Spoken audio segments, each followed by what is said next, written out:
Era कितना change हो गया पहले के टीचर अभी के टीचर्स में। माता जी तो अपने ऐसे कि चप्पलों से हनुमान जी बना दे मार मार के। तो मैं तो छोटा था, एक बार बिना पूछे खेत चला गया था, तो उन्होंने इतना पीटा ऐसे चप्पल ही चप्पल मुंह पे। तो माँ का तो वो भी स्नेह है। पहले राबड़ी खाते बच्चे और बाजरे का रोट खाते, कभी भी कहीं भी गिर जाते तो उनकी हड्डी पांसली नहीं टूटती। आजकल तो ये है कि कांच को भांडियो बदरे जी बदर जाए बेटा पर सोरना पड़े वन। अरे हाथ टूट गयो पहली पेड़ पर सीधा नीचे कूदता। और राजस्थान की भूमि को वीरों की भूमि बोलते हैं। तो हम लोग इतने गोरे चिट्टे वही नहीं करते थे। अब ठीक है, जनरेशन चेंज हो रही है, अंदर ही अंदर रह रहे हैं। यही 5 दिन बाहर अगर फिरवाया जाए तो कोयलों काला और तुआ ज्यादा काला हो जाए, आपने रोटी पवा सका। तो वो किरदार थे, डाकी जैसे शरीर थे, एकदम बलिष्ठ आदमी थे। उनकी आप फोटो में मुंह से देखोगे तो ही आपको ऐसे रोंगटे खड़े हो जाए। अगर आपने इतिहास पढ़ा है तो उन पे फिर मूवी बनाओगे तो गुद्दी में मारनी चाहिए ऐसे डायरेक्टर के। तो कि ढंग से तो बना, कम से कम फिल्म ही बना रहे, इन हस्तियों को दिखा रहे तो लगना तो चाहिए। तो आलू बुखारा है अपने नॉर्थ कोरिया वाला, तो भाई वो भाई तो उसका किम जोंग का उसका अलग ही एटीट्यूड है कि अपने फील्ड में कोई बात से हो तो किम जोंग जैसा हो कि मतलब नोट्स पे इंक गिर गई तो आपने कंचोर कोर्ट में केस कर दिया। अधिकार था मेरा। वहाँ से लो पढ़नी है आपने सिर्फ। हाँ, वहाँ से लो पढ़नी मैंने स्टार्ट की थी। ये 2015-16 की बात थी। एज टीचर आप बच्चों को क्या कहना चाहोगे? जैसे कोई बच्चा है, तैयारी करने आ रहा है 12वीं के बाद में किसी भी सब्जेक्ट की, किसी के लिए क्या चीजें देख के कोचिंग के अंदर एडमिशन ले? तो वो स्थिति कैसी है उस पर निर्भर करता है कि बाम या कोमिफ्लाम या फिर डाइक्लोपेनिक से आपका काम चलेगा। और अगर आपकी स्थिति सही है, आप स्वस्थ हैं और पहले से आप पढ़े हुए हैं, तो आपको किसी की जरूरत नहीं है, किताबें पढ़ो आप। विषय की सरलता और स्वभाव की सहजता और वाणी की वाक्चातुर्यता, तीनों का जो कॉम्बिनेशन है ना, अपन कहते हैं श्याम बाबा के 3 बाण, तो वो 3 बाण आपको विकास जी सर जो हैं, विकास दिव्य कीर्ति जी, उनके वार्तालाप। तो ईरान वो बिरजू जो है वो अपनी माँ के कंगन वापस लेने के लिए जाता है। तो ईरान तो वो बिरजू बन रखा है और वो लाला ट्रंप बन रखा है। और ट्रंप वैसे भी एक लाला जैसा ही है, पूरा एकदम बिजनेस माइंड आदमी है। हिटलर टाइप का। हिटलर थोड़ा ज्यादा तानाशाह था, क्रूर था, और ये थोड़ा क्रूर कम है लेकिन बिजनेस माइंड ज्यादा है। हाँ,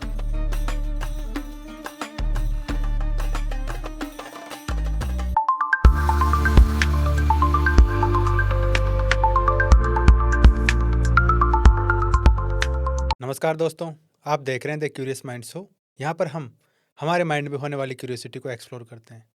आज के हमारे गेस्ट है अरविंद सिंह चारण सर। तो चलिए उनका वेलकम करते हैं। Welcome to show sir. धन्यवाद, बहुत बहुत धन्यवाद और सभी का हार्दिक स्वागत और अभिनंदन। सबसे पहले तो आपसे सर हम ये जानना चाहेंगे, हर कोई या तो डॉक्टर बनना चाहता है, इंजीनियर बनना चाहता है, IPS IAS सिविल सर्विसेज में जाना चाहता है। आप टीचर कैसे बनना शुरू किए? क्या जर्नी है आपकी टीचर बनने के पीछे? देखो, मैं वैसे खुद ही थोड़ा हास्य विनोद में विश्वास रखने वाला या हंसी मजाक में विश्वास रखने वाला ज़्यादा। वैसे ही मेरे करियर के साथ भी थोड़ी हंसी मजाक। तो मैं कई बार ऐसे इस लुक में या ऐसे मतलब दाढ़ी वाड़ी बढ़ाए हुए जब मैं जाता हूँ तो घर वाले भी कह देते हैं थारू टाबर पटे कौन है। मतलब कि टाबर पढ़ ले के थार कनो, तो मतलब भाई पढ़ लेते हैं वो। तो ये ऐसा हुआ कि मतलब कि मैं पहले स्पोर्ट्स में था, तो मेरा हमेशा से ऐसा था कि अपन स्पोर्ट्स में कुछ करें। तो जैसे पहले मैं क्रिकेट खेलता, तो क्रिकेट में भी अच्छा प्लेयर रहा, यूनिवर्सिटी की तरफ से कई बार रिप्रेजेंट किया कॉलेज को। फिर उसके बाद में मार्शल आर्ट में मैं नेशनल ब्रॉन्ज मेडल रहा। उसके बाद में मेरे दोनों घुटनों पे इंजरी हो गई, यानी कि कार्टिलेज होते हैं अपने जिन पे घुटने मूव करते हैं, तो उनमें कुछ दिक्कत हो गई। तो फिर वो नी ब्रेस लगे, तो डॉक्टर ने कहा कि बस हो गया तेरा खेल यहीं तक। मैंने कहा ठीक है। फिर उसके साथ बैडमिंटन भी खेलता।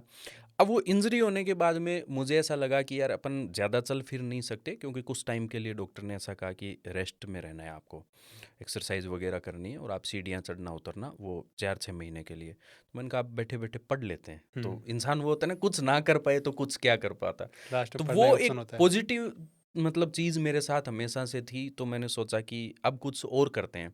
उस समय मैंने दरअसल ढूंढा ये कि मैथ्स मेरी बहुत वीक थी, तो मैंने कहा ऐसा एग्ज़ाम कोई ढूंढते हैं जिसमें मैथमेटिक्स नहीं आती।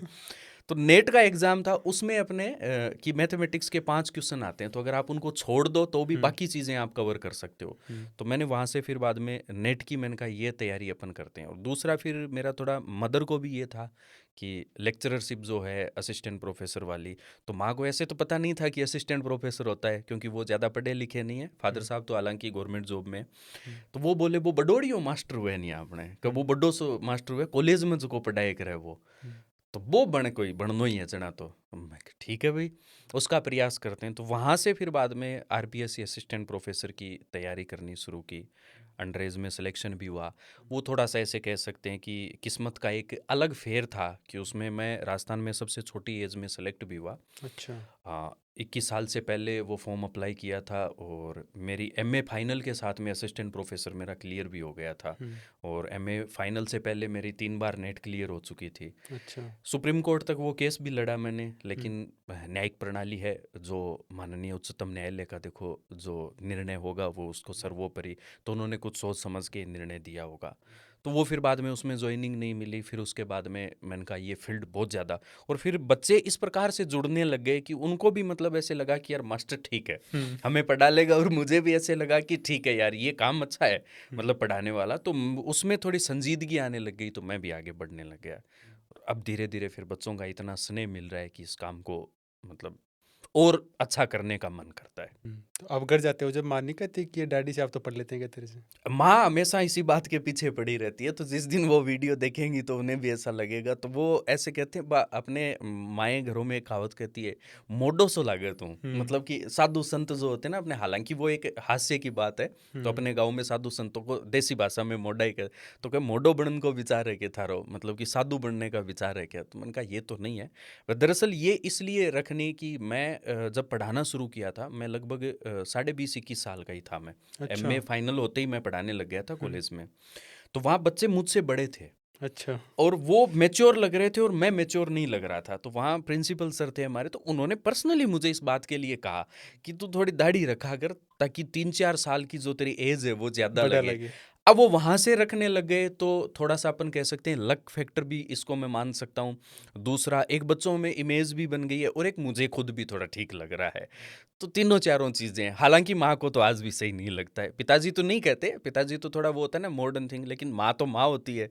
तो वो तो 2 बात कहेगी डायलॉग, तो वो ठीक है। एरा कितना चेंज हो गया पहले के टीचर अभी के टीचर्स में? देखो, मैं पहले गुरु डिसाइड किया करता था, मैं कई बार क्लास में बताता हूँ कि पहले गुरु डिसाइड करते कि हमारे शिष्य कौन होंगे। बिल्कुल। आजकल की जो जनरेशन और आजकल का जो स्टडी का जो पैटर्न चल रहा है ना, उसके हुँ, अकॉर्डिंग हो ऐसा रहा है कि बच्चे डिसाइड करते हैं कि हमारा टीचर कौन होगा। बिल्कुल। इसको मैं पॉजिटिव वे में ऐसे लेना चाहूँगा कि ऑनलाइन एजुकेशन और ये चीज़ें इतनी बढ़ गई है कि एक बच्चे को कोई सब्जेक्ट पढ़ना होता है तो वो किसी एक टीचर से एक जगह से पढ़ लेता है, दूसरे टीचर से दूसरी जगह स्टूडेंट, यानी कि एजुकेशन भी इतनी फेमिलियर और इतनी रीचेबल हो चुकी है कि बच्चों को आसानी से मिल जाती है। हुँ, पहले गुरु का ऐसे थोड़ा खौफ था कि हुँ, गुरु से जैसे जल्दी से अपने बातचीत, तो मैं भी जैसे मेरे गुरु हैं अभी एनडीए में असिस्टेंट प्रोफेसर हैं डॉक्टर वरुण बिंदा, तो मतलब मैं तो कई बार कहता हूँ कि उन्होंने मुझे स्टूडेंट नहीं बनाया, उन्होंने मुझे ज्योग्राफी का एक अच्छा विद्यार्थी नहीं बनाया, उन्होंने मुझे मिनक बनाया है। हुँ, मतलब कि बोलना चालना तो उनकी संगति में, तो वो होता है कि मुझे अभी भी उनसे ऐसे लगता है कि बात करते हुए मैं कतराता हूँ। अब की थोड़ी जनरेशन है वो टीचर्स के साथ में फेमिलियर भी है और टीचर्स भी फेमिलियर है, जो एक अच्छी बात है, होना भी चाहिए।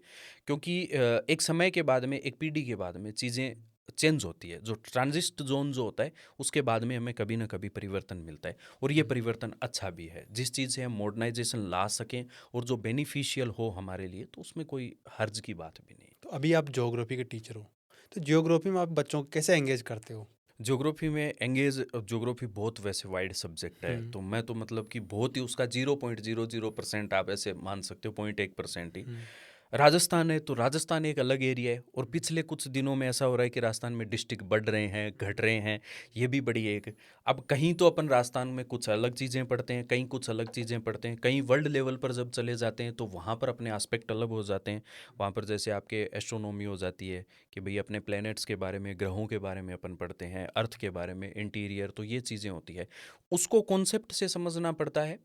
बीच में आता है ह्यूमैनिटी, आ जाती है कि ज्योग्राफी में आप लोग कुछ थ्योरीज भी पढ़ते हो जो कि मानवीय विचारधारा से जुड़ी हुई होती है, और फिर कुछ जगह आप लोगों को रीजनल स्टडी करनी होती है, तो पूरा एक पैकेज है। हुँ, मतलब ज्योग्राफी एक ऐसा सब्जेक्ट है जो पूरा आपको चारों तरफ से एक ऐसा पैकेज देता है जिसमें आप लोगों को सभी चीज़ें मिल जाती है और आप उसको बहुत इंटरेस्टिंग तरीके से पढ़ सकते हो। ज्योग्राफी के बाद में आप कल्चर पे आ गए? आ गया, ये भी एक बात हाँ, सही है कि आप कह सकते हो कि आ गया। उसमें मतलब ये एक स्नेह की बात है, मतलब मैं ये नहीं कहूँगा कि भई मुझे कोई इतना सब्जेक्ट अच्छे से आता है, इसमें 2 चीज़ें हैं। पहली चीज़ तो ये है कि मैं एक इंस्टीट्यूट में पढ़ाता था पीछे, मेरे मित्र हैं विकास जी गुप्ता अपने, वहाँ मैं उनके यहाँ पढ़ाया करता था। तो उस समय एक बैच चल रहा था फर्स्ट ग्रेड का, तो मैं राजस्थान ज्योग्राफी उनको पढ़ा के मैंने बैच कंप्लीट किया। तो मेरी जो टोन है वो थोड़ी सी राजस्थानी वाली, और फिर मैं कास्टिज्म तो नहीं कहूँगा इस बात को, लेकिन वो रूट्स होती है अपनी। तो चारण जो सरनेम लगता है उससे थोड़ी कल्चर की और इनकी जो चीज़ें हैं ना, वो बाई बर्थ मिली हुई है। क्योंकि जैसे अपने होता है कि आजकल के बच्चों को आप देखोगे मोबाइल, सोशल मीडिया या टेक्नोलॉजी में ज़्यादा एक्सपर्ट होते हैं। मैं दादाजी के पास बैठा रहता और दादाजी के साथ 5-7 डोकरे और जो बूढ़े हाँ। वडेरे होते हैं अपने, उनके पास में बैठता। तो वो जो डायलॉग डिलीवरी, वो बातें, वो कहावतें, वो कहानियाँ जब सुनते ना, तो फिर वो बातें धीरे धीरे हैबिट में आने लग गई। तो बच्चों को ऐसा लगा कि ये टीचर हमारे लिए कंफर्टेबल है। एग्ज़ाम दिया हुआ होता है, पढ़े हुए हम होते हैं, तो वो बच्चों का स्नेह था कि मैंने पहला प्रयास किया और फिर वो बच्चों को बहुत अच्छा लगा। तो अगले बैच वाले बच्चे भी बाद में कहने लगे कि सर पढ़ाओ। तो वो एक घर परिवार के माहौल की तरह से इस सब्जेक्ट में फिर डल गया मैं। थोड़े टाइम बाद जैसे राजवीर सर हैं, तो मैं उनका स्टूडेंट भी रहा हुआ हूँ। तो सर से जैसे ऐसे मैं मिला, तो सर से मैंने ऐसे बोला, मैंने कहा सर है तो सब्जेक्ट तो बहुत लेंदी है, मैं तो खुद मतलब ये है कि बहुत पढ़ते पढ़ते कई बार तो थक जाता हूँ मैं, तो मैं तो विचार कर रहा हूँ कि ज्योग्राफी तक ठीक है। तो उन्होंने बाद में डांट के ये कहा, क्यों ज्योग्राफी की है, तो बढ़िया राजस्थानी कल्चर पढ़ा होगो। 5-4 गिणिया चुनिया कोई मास्टर है जगह आपने कल्चर की बात बता सका, आप मतलब कि कल्चर की बात बता सकते हैं राजस्थानी को, और राजस्थानी को यूथ की जरूरत है, तो इस चीज़ को तो अच्छा कर सकते हो। तो फिर बाद में मैंने कहा चलो ठीक है, गुरु की आज्ञा, तो इस बात का भी पालन कर लिया जाए और बच्चों के स्नेह का भी और थोड़ा अपने ज्ञान का भी। तो वो सारी चीज़ें मिलकर एक कल्चर की तरफ ले आए। आप राजवीर सर से पर्सनली मिले हो, तो पर्सनली उनका व्यवहार कैसा है? क्योंकि हम सब टीचर के तौर पे देखते हैं उनको, आप एज ए टीचर भी देखते हो उनको, दोस्त की तरह भी देखते हो। हाँ, मैं दोस्त तो देखो गुरु हैं तो मैं दोस्त तो नहीं कहना चाहूँगा। हम्म। ये अतिशयोक्ति भी हो जाएगी, और गुरु की महिमा है उस पर भी देखो प्रश्न चिन्ह तो मेरे मन से अच्छा नहीं है। हाँ, लेकिन व्यवहार बहुत अच्छा है। अगर सीखने की, जैसे मैं अभी कल्चर पर, हालांकि मैं बच्चों से इस बात के लिए थोड़ा सॉरी भी फील हूँ कि मुझे कल्चर की बुक लिखनी थी, उसमें थोड़ा स्वास्थ्य की वजह से मैं लेट भी हो गया। उसको बुक ना कह के अपन नोट्स की, एक फेमिलियर नोट्स जो कुछ किताबों से बच्चों के लिए आसान रहे। तो मैं सर से मिला, मैंने सर से पर्सनली रिक्वेस्ट की, मैंने कहा सर थोड़ा सा आप टाइम निकाल के मुझे गाइड भी करना, क्योंकि एक अनुभव का फ़र्क होता है। तो सर से बहुत सी चीज़ें मुझे जानने को भी मिली, बहुत सी चीज़ें सीखने को भी मिली। और मैं हमेशा ये नहीं सोचता कि मैं किसी गुरु का जो स्टूडेंट हूँ मैं, तो मैं एक किताबें पढ़ने के बाद में एक उनसे भी बड़ा शिक्षक बनूं या गुरु बनूं। मेरा ये मानना है कि मेरे जो गुरु हैं, जैसे डॉक्टर वरुण बिंदा हैं, एनडीए में वो हैं, राजवीर सर्वे, और जिन आदरणीय शिक्षकों से मैं पढ़ा हुआ हूँ, तो सभी के लिए मेरा ये मानना होता है कि मैं एक अच्छा स्टूडेंट बनूं। मैं बहुत सारी किताबें पढूं और बहुत सारी ज्ञान की चीज़ें हों, उनको मैं एक जगह समेटूं, मैं पढूं, और वो गुरु उन चीज़ों को मुझे तराशने में सहायता प्रदान करे। तो मैं उनके मार्गदर्शन में रहना मुझे अच्छा लगता है पर्सनली। तो उनका नेचर बहुत जॉली नेचर है, जैसे मैं तो खुद ही जॉली नेचर का हूँ, और बहुत मजाकिया स्वभाव के और बहुत हताई वाले आदमी हैं। तो कभी फुर्सत से, इतनी भागदौड़ होती है उनसे, तो मैं तो कहूँगा कि कभी फुर्सत से आपका मिलना हो तो आप ज़रूर उनसे बहुत कल्चर की बातें, हिस्ट्री की बातें, व्यवहारिकता की बातें, ये बातें बहुत सीखने को मिलती है। आपकी पर्सनैलिटी भी काफ़ी मिलती जुलती है, दाढ़ी बाल वगैरह उनसे। हाँ, तो वो एक बार सर और मैं, मुझे मजाक की बात याद आ गई। तो मतलब कि ऐसे फ़ोटो खिंचा रहे थे साथ में, स्टूडियो में खड़े थे। तो मैं उस टाइम 2019-20 की बात है, तो स्टूडेंट ही था मैं सर का। तो ऐसे फ़ोटो खिंचा रहे थे, तो मुझे छेड़ते हुए हंसते बोले, बोले मैं तो ब्लैक एंड वाइट कॉपी हैं अपन दोनों, तो इधर तू थोड़ा सा वाइट है, इधर मैं थोड़ा सा हल्का सा डार्क तो वो बात है।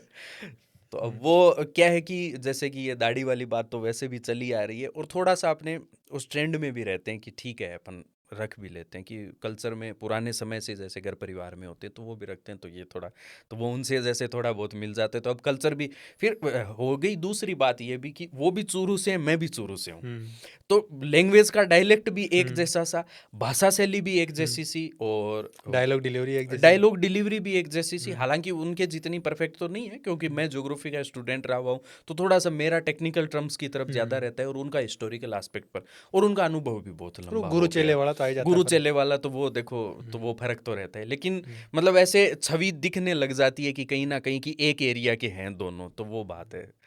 तो आप कह सकते हो कि भाई उनके जैसा सा थोड़ा ऐसा है कि स्टाइल पैटर्न आप। आप जब पढ़ाते हो तब आप भी राजस्थानी भाषा को ज़्यादा प्रमोट करते हो, राजवीर सर भी प्रमोट करते हैं, तो क्या राजस्थानी को अपनी मान्यता मिलेगी जितनी पंजाबी भाषा को इन सबको मिली हुई है?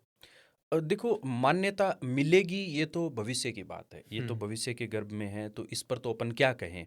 हाँ, हम प्रयास कर सकते हैं कि मिले मान्यता, और हमारी आत्मा है इस बात के लिए जुड़ी हुई भी है। इसमें 2-3 चीज़ें काम करती है। जैसे पिछले कुछ दिनों में, पिछले कुछ सालों में आपने एक मूवी देखी होगी, बादशाह मूवी आई थी। हाँ, अजय देवगन बॉलीवुड, की। हाँ, अजय देवगन और इमरान हाशमी की, हम्म। शायद इमरान हाशमी थे हम्म। उसमें, ये अपने जो जैगड वाली थी इस एक पर। और हीरो थे, 3 थे वो। हाँ, दूसरी एक कार्तिक आर्यन की भूल भुलैया मूवी आई थी। हम्म। ये 2-3 मुझे ध्यान में, हालांकि मैं बहुत ज़्यादा मूवी नहीं देखता मैं, तो मैं भी हताई पसंद आदमी हूँ, तो मेरे तो हॉबी भी हताई करना ही है।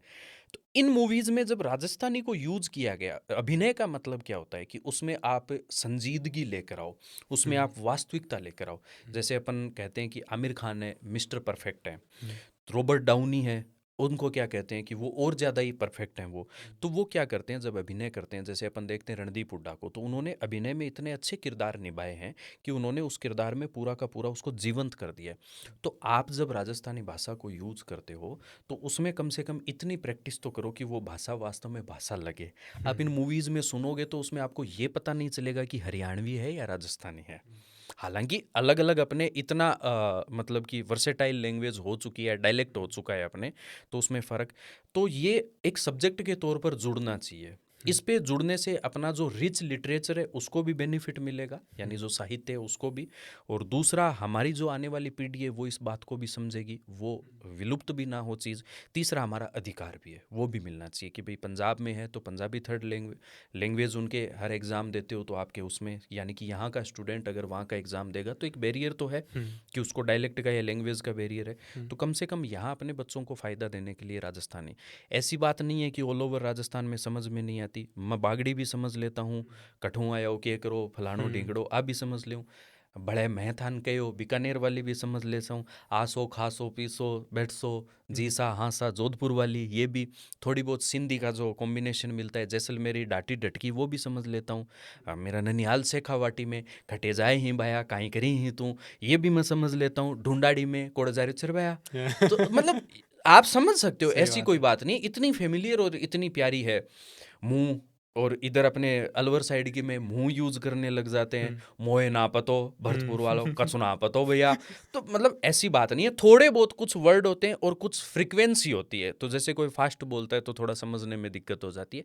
बाकी और होना चाहिए राजस्थानी के प्रति, आत्मा है हमारी, संजीदगी है, हम जीवंत होते हैं इस भाषा से, इस डायलेक्ट से, तो मान्यता मिलनी भी चाहिए। और अच्छा, अभी जैसे राजस्थान यूनिवर्सिटी में आंदोलन चल रहा है, मैं देख रहा था पीछे 1-2 दिन पहले न्यूज़ में, तो यूथ जो इस चीज़ को प्रमोट कर रही है, राजवीर सर कर रहे हैं, बाकी और भी अपने जो रिस्पेक्टेड टीचर्स हैं और भी रिस्पेक्टेड पर्सनैलिटीज़ हैं वो इस बात को प्रमोट कर रही हैं। और उन बच्चों का भी मैं, यानी जो स्टूडेंट्स हैं राजस्थान यूनिवर्सिटी में डिमांड कर रहे हैं, उसकी भी एक बहुत अच्छी बात है।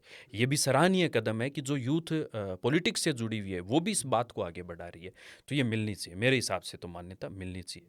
नहीं, लेकिन इस चीज़ को, इस भाषा को अभी तक सिर्फ गांव वाले लोग ही बचा पा रहे हैं, क्योंकि शहरों में देखते हैं तो वहाँ पे राजस्थानी सीख ही नहीं पाते, वो हिंदी में बात करते हैं या फिर इंग्लिश में बात करते हैं। सीख नहीं पाते ऐसा नहीं है, हम्म। हम उनको सिखा नहीं पा रहे हैं, बात ऐसी है। हाँ, स्कूल में मौका ही नहीं मिल रहा ना हाँ, उनको। स्कूल में मौका नहीं मिल रहा, और घर में एनवायरनमेंट और लाइफ हम्म। इतनी बिजी हो गई है कि हम उन चीज़ों को, और थोड़ा सा इंग्लिश को स्टेटस सिंबल मान लिया गया है। जैसे मैं आया था जब जयपुर पढ़ने आया 2014-15 में, मुझे हिंदी नहीं बोलनी आती थी। तो ऐसा तो नहीं था कि मेरी परवरिश किसी शहर में नहीं हुई थी, मैं एक ठीक ठाक टाउन है सरदार शहर, वहाँ से मेरी एजुकेशन हुई है, और ठीक ठाक फैमिली से भी हूँ मैं, तो ऐसा तो नहीं था। लेकिन वो एक कल्चर ऐसा था कि उन्होंने मुझे वो चीज़ें विरासत में दी। तो वैसे अब आज मैं हूँ तो मेरी आने वाली पीढ़ी है, तो ये मेरा कर्तव्य बनता है, ये मेरी नैतिकता बनती है कि मैं उनको ये भाषा आगे प्रदान करूं मैं। अब हम उनसे केवल इंग्लिश और हिंदी में बात करेंगे और वो डिग्निटी का सिंबल बना लेंगे, तो वो बच्चे कहाँ से सीखेंगे। बच्चे तो अपने राजस्थानी भाषा में ना काची कुंपड़ है बा, तो भी कुंपड़ ने जिया फड़ाओगा, जिया काटोगा बा, 20 हाइडी चाल पड़ेगी बा। तो अब उनको आप सिखाई इंग्लिश रहे हो, सिखाई हिंदी रहे हो, बुरा नहीं है वो बातें सीखना। मैं खुद जर्मन लैंग्वेज सीख रहा हूँ अभी, हालांकि इंग्लिश तो नहीं आती, टूटी फूटी आती है, पर जर्मन सीख रहा हूँ। वो एक इच्छा की बात है कि जर्मन हम, क्यों सीख रहे हो? जर्मन ऐसे था कि मतलब कभी रिसर्च करने जाने का जर्मनी थोड़ा अपनी ज्योग्राफी के वे से थोड़ा रिच है कि हिस्टोरिकल एस्पेक्ट जितने जुड़े हुए हैं वो ज्योग्राफी के जर्मनी से जुड़े हुए हैं। मन है एक हायर एजुकेशन में जाने का कि अपने जब रिसर्च करते हैं या पीएचडी वगैरह करते हैं या कोई और चीज़ें आगे रिसर्च का काम होता है तो गवर्नमेंट अपने को बहुत फैसिलिटीज़ प्रोवाइड करवाती है। एमएचआरडी जो अपने मानव संसाधन विकास मंत्रालय, तो उनसे अपन जा सकते हैं, तो वो उसके लिए सीखने का, तो वो कहीं मेरे राजस्थानी में बैरियर नहीं बन रही है। तो इंग्लिश और हिंदी राजस्थानी में बैरियर नहीं है, बैरियर हम लोगों ने अपनी जनरेशन में बना रखा है कि हम उनको वो चीज़ें दे नहीं रहे हैं। जैसे विरासत में हमें सम्मान करना किसी का, अतिथि देवो भव की परिपाटी थी, वसुदेव कुटुम्बकम की, सभी को मिलजुल के रहना चाहिए, ये हमें कहाँ से मिली हुई है? ये विरासत से ही तो मिली हुई है। ये हमारी पीढ़ी एक पीढ़ी को आगे से आगे देती जा रही है। तो वही चीज़ है कि हमें अपने बच्चों को सिखाना होगा। हमें ये चीज़ें, पंजाबी बच्चा है वो सीखता है, मराठी है वो सीखता है, तो इंग्लिश मीडियम स्कूल क्या वहाँ पर नहीं है? क्या हिंदी मीडियम वहाँ पर नहीं है? क्या उनके पेरेंट्स बिजी नहीं है? लेकिन वो अपनी जो मदर टंग है उसको नहीं छोड़ रहे हैं।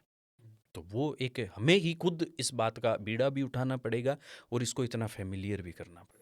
पर कहीं ना कहीं ऐसा होता है कि जैसे मान लो किसी को इंग्लिश नहीं आती है तो अपने आप को बहुत कमज़ोर फील करता है, लेकिन अगर किसी को राजस्थानी नहीं आ रही राजस्थान वाले को, तो कमज़ोर फील नहीं करेगा अपने आप। हाँ, ये तो थोड़ा-सा कई जगह अपने देखने को मिलता है। जैसे मैं भी आया तो मेरे मतलब कि साथ में स्टूडेंट जो पढ़ते या इंग्लिश मीडियम थे या इंग्लिश मीडियम में कहीं पढ़ाने की दिक्कत होती, तो फिर बाद में ऐसे लगता कि हमें इंग्लिश नहीं आती, हालाँकि मुझे कभी ऐसा फ़ील नहीं हुआ। लेकिन राजस्थानी के प्रति ऐसा है कि उनको अगर नहीं आती तो उनको ऐसा लगता नहीं है, लेकिन लगना चाहिए। हमारी माँ बोली है, हमारी मातृभाषा है, अगर हमें ही नहीं लगेगा, माँ ने मासी कैसे हैं तो फिर माँ किन कैसे हैं? और मासी न माँ कहने लग जाएँ तो मार मासी मंतर के हुए हो फिर। तो वही बात है, काकी आपकी जगह इंपॉर्टेंट है, दादी आपकी जगह इंपॉर्टेंट है, माँ आपकी जगह इंपॉर्टेंट है, मासी आपकी जगह। तो सारा रिश्ता तो ये भाषाओं भी आपनो रिश्तो जुड़ेड़ो है। तो अभी आपकी जगह अलग एक आपको वजूद रखे और ये वजूद ना अपन सिर माथे रखना चाहिए। अक्सर हम देखते हैं कोई भी टीचर होता है, एक कोचिंग में पढ़ाता है सबसे पहले, फिर दूसरी में चला जाता है। आप पहले विकास सर के साथ थे, फिर विजय सर के साथ चले गए, फिर आप फिजिक्स वाला में चले गए अलग सर के पास। क्या आपको भी कोई पैसे वैसे का ऑफर आया था क्या, उनकी खान सर की तरह 107 करोड़ रुपए का आया था? इतना तो नहीं आया, हम्म। इतना तो आता तो फिर बात ही अलग थी। हम्म। लेकिन ये है कि पहले मैं जैसे विकास जी हैं तो बहुत अच्छे टीचर हैं और मेरे मित्र भी हैं। कई जगह ऐसा होता है कि कुछ परिस्थितियां भी हो जाती है, कुछ वर्क कल्चर भी होता है, कुछ कलीग जो होते हैं तो वहाँ के इन्वायरमेंट से या कोई छोटी मोटी अपने को कुछ इश्यूज रह जाते हैं। तो बच्चों का आजकल सबसे ज़्यादा जो मेरे पास इंस्टाग्राम पे मैसेज है वो यही है कि सर आप किधर चले गए, क्यों चले गए? तो पहला तो देखो जो उन्होंने स्नेह दिया है उसको मैं मतलब कि सर आंखों पे रखता हूँ कि इतना उनका प्रेम है कि वो मुझे पूछ रहे हैं। ये कोई बड़प्पन की बात नहीं है कि मैं ये कहूँ कि मेरे पास मैसेज आ रहे हैं, लेकिन वो स्नेह और वो जो है अपनत्व का भाव है उसकी वजह से। नहीं, तो ये भी होता है ना, जैसे मान लो आप किसी को इंस्टीट्यूट में पढ़ा रहे हो, तो बच्चे को पता है कि आप वहाँ पे पढ़ा रहे हो इसलिए वहाँ पे एडमिशन ले रहा है वो, लेकिन आप अगर छोड़ देते हो तो उसके लिए तो हाँ, नुकसान है ना तो फिर। उसमें यही मैं बता रहा हूँ कि वहाँ से जैसे कि थोड़ा-सा कुछ मतलब कि ये था कि कुछ इश्यूज़ थे या यूँ कहें कि कुछ मिसअंडरस्टैंडिंग की जो बातचीत है, ऐसा बाकी कोई दिक्कत नहीं है। भाई हैं वो अपने, तो वो जब भी याद करते हैं तो मैं कहता हूँ कि जब भी मेरी ज़रूरत हो, मेरे लायक कोई सेवा हो तो याद करना। विजय जी मेरे गुरु हैं, तो मैं जैसे कि पहले मैं एलन में था, तो जब मैंने एलन जॉइन की थी 2022 में, तो उस टाइम मैं सर का आशीर्वाद लेके ही गया था। हाँ, विजय सर का कि सर मेरी आज वो क्लास है, पहली क्लास है, तो आप, तो मुझे याद है उस टाइम वो स्प्रिंग बोर्ड में थे, तो नीचे मैं उनके चरण स्पर्श करके फिर गया। तो वो मेरे गुरु हैं। तो अभी जैसे मैं मेरिडियन में उनके साथ में ही था मैं, तो एक दिन ऐसे ही रैंडम उनको फ़ोन किया, तो बोले ऐसा सब मेरा प्लान है तो तू आ एक बार मिल, चाय पीते हैं अपन। तो वहाँ से वो प्लान बना। और फिर फ्रीलांसर का मतलब ये होता है कि जैसे आईटी सेक्टर में फ्रीलांसिंग का मतलब होता है कि अपन 2-3 कंपनीज़ का काम साथ में कर सकते हैं। तो वैसे मैं विकास जी और इधर मैं फ्रीलांसिंग में था। बॉन्ड नहीं था मतलब। हाँ, तो बॉन्ड नहीं था, वो व्यवहारिकता की बात थी। एक मित्र हैं और दूसरे गुरु हैं, तो मैंने कहा चलो सीखने को मिलता है। तो वहाँ से फिर उसके बाद में धीरे धीरे थोड़ा स्वास्थ्य का भी मतलब कि मेरे चिकनगुनिया हुआ था, तो उसकी वजह से ज़्यादा लंबे टाइम में खड़े भी नहीं रह सकता था। तो फिर बाद में किसी कारणवश मुझे विकास जी के यहाँ से स्विच करना पड़ा कि वो आप वर्क कल्चर का मान लीजिए कि कई बार मिसअंडरस्टैंडिंग हमारी आपस की नहीं होती लेकिन किसी और की वजह से हो जाती है। और फिर सर को मैंने पूछा पीडब्ल्यू की तरफ से कि सर ऐसा सा कुछ है उनकी तरफ से अप्रोच या फिर फ़ोन। और उनका भी गलत नहीं है कि हर व्यक्ति जैसे उत्कृष्ट का अपन वंदन करते हैं और निकृष्ट का हम निंदन करते हैं, तो वो बात होती है। तो उनका सोचना भी जायज़ था। तो फिर बाद में मैंने सर से डिस्कस किया सबसे पहले। इवन मेरे घर पे भी डिस्कस नहीं किया, मित्रों से भी डिस्कस नहीं किया, विजय सर से डिस्कस किया। मैंने कहा सर क्या करना चाहिए? तो बोले तुझे जाना चाहिए। मैंने आगे सवाल नहीं पूछा उनको। तो मैंने कहा सर ये बचा हुआ सिलेबस वगैरह कुछ, तो बोले वो मैं अपने आप देख लूँगा। तो वो उनकी आज्ञा थी वो। तो कई बार बच्चे ऐसे होते हैं कि अपन इधर चले जाते हैं, तो वो बच्चों की भावनाएं जुड़ी होती है, सही तो है। उसमें ऐसा होता है कि हम जो जिम्मेदारी होती है वो कंप्लीट करके जाते हैं। बस मैं कहता हूँ एक जो किताब का जो मुझे दुख है कि बच्चों तक वो नोट्स कल्चर वाले पहुँचने चाहिए थे, तो थोड़ा सा अरे नेगेटिव रिजल्ट, और उसके बाद में कुछ मेरा स्वास्थ्य थोड़ा सा डाउन ज़्यादा हो गया था, तो उसकी वजह से वो मैं लिख नहीं पाया, और कुछ वर्कलोड भी था। और फिजिक्स वाला जुड़ने के बाद में और चीज़ें, और हम जैसे दूसरी जगह जाते हैं या कुछ होता है तो वहाँ हमें सीखने को भी बहुत मिलता है।